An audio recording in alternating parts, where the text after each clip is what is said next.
पुराय गोंयभर धार्मिक तणाव निर्माण जाला। गोंयच्या सगळ्या भागांचे क्रिस्तांव तशेंच हिंदू तशें मुस्लिम लोक आयज आंदोलनाची भाशा उलयतात। सुभाष वेलिंगकराचो एक स्टेटमेंट गोंयभर धुमशाणां घालता।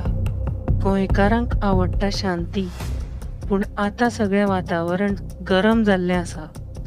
सरकारान खंय तरी हेजेर बेगीनच्या बेगीन कंट्रोल हाडपाक जाय, पूण सरकाराक हातूंत यश मेळना असो दिसता। आजून सावथ गोंयचो जिल्हाधिकारी मडगांव आंदोलन स्थानी पावना आनी हेतून सीएमची भुमिका कितें आसतली हेजेर सगळ्यांचें लक्ष आसा। आतां पळयात मुख्यमंत्री प्रमोद सावंतान वेलिंगकराच्या प्रश्नाक कशें उत्तर दिलें तें। आंदोलन चालूच आसा मडगांव, केन्ना अरेस्ट करतले काय म्हणून वेलिंगकराक? चल बरें सो कितें एक्शन घेतलें तुमी? आंदोलन चालूच आसा मडगांव, केन्ना अरेस्ट करतले काय म्हणून वेलिंगकराक? चल बरें सो कितें एक्शन घेतलें तुमी?